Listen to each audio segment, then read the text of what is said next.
diedarkan, dan juga digunakan itu sesuai dengan aturan hukum.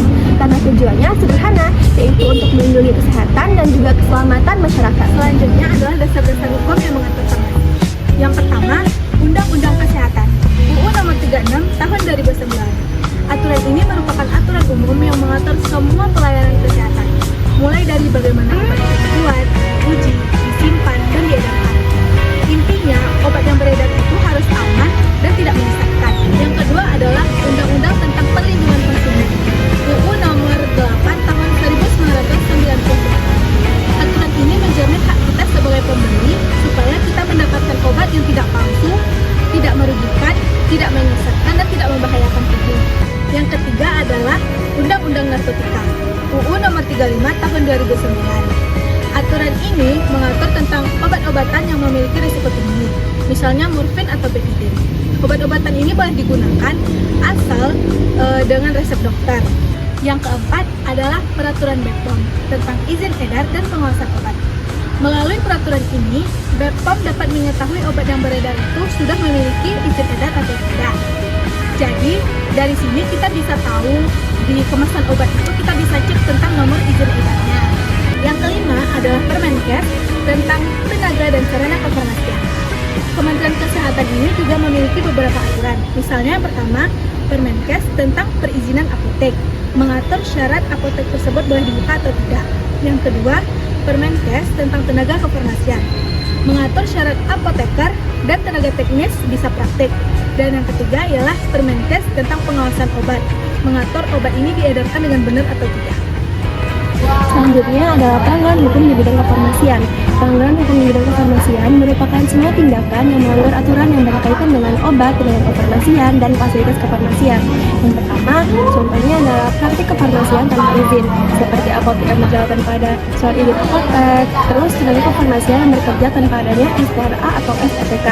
Terus yang kedua, penjualan dan peredaran obat ilegal. Nah, biasanya obat-obat yang tidak memiliki izin edar itu masih sering banget kita temukan di sekitaran masyarakat. Lalu obat-obat keras seperti antibiotik, psikotika diberikan tanpa adanya resep dokter. Terus yang ketiga, pelanggaran terhadap proses pembuatan obat. Biasanya masih banyak perusahaan atau instansi nakal yang tidak memenuhi CPOB dalam pembuatan obat. Terus yang keempat, kesalahan dalam pendistribusian obat. Biasanya masih banyak instansi yang tidak memiliki izin PBF lalu menyalurkan obat-obat kepada masyarakat. Lalu yang kelima adalah kesalahan dalam fasilitas pemberian layanan farmasian. Nah, di sini tuh biasanya ada parameter pencampuran obat yang tidak sesuai standar. Lalu ada juga kesalahan-kesalahan dalam pemberian obat sehingga dapat memicu medication error. Nah, semua pelanggaran itu bukan hanya sekedar pelanggaran terhadap aturan, tetapi juga dapat membahayakan kesehatan masyarakat kita. Lalu ada lembaga-lembaga yang bertanggung jawab. Yang pertama itu ada BPOM, Badan Pengawasan Obat dan Makanan. Nah, fokusnya itu pada pemeriksaan peredaran dan distribusi obat, pengawasan produksi obat, melakukan razia atau inspeksi, dan penarikan produk yang berbahaya. Lalu yang kedua ada Kementerian Kesehatan. Fokusnya itu pada penerbitan SIPA dan SKR untuk tenaga kefarmasian, melakukan pembinaan disiplin. Nah, yang ketiga itu ada Dinas Kesehatan tingkat provinsi atau kabupaten. Fokusnya itu pada pengawasan toko obat, apotek, dan puskesmas, serta tidak kepatuhan dalam standar layak. Selanjutnya yaitu mekanisme penegakan hukum di bidang kefarmasian. Yang pertama yaitu tahap pengawasan secara rutin, di mana pengawasan secara rutin ini dilakukan oleh Badan POM di industri kefarmasian, distribusi kefarmasian, pengolahan obat, obat tradisional, kosmetik, dan bahan pangan.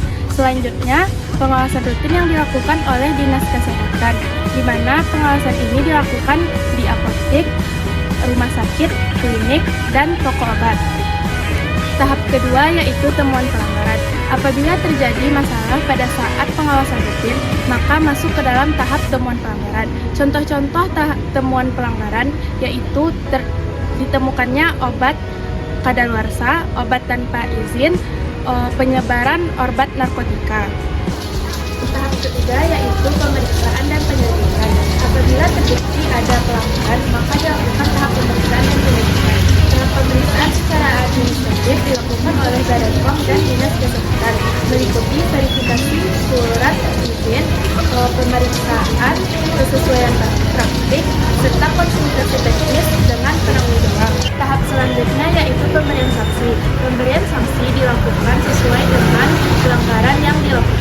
Pemberian sanksi administratif dilakukan oleh Badan POM dan Dinas Kesehatan berupa teguran tertulis, peringatan, penghentian sementara, hingga pencabutan surat izin.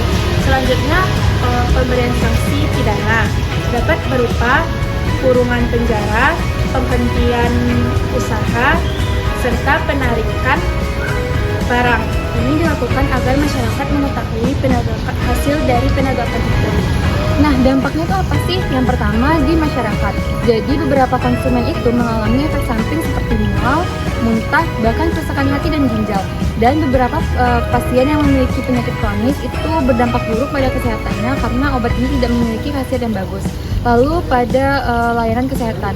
Nah, masyarakat ini memiliki kepercayaan yang menurun terhadap apotek dan apoteker.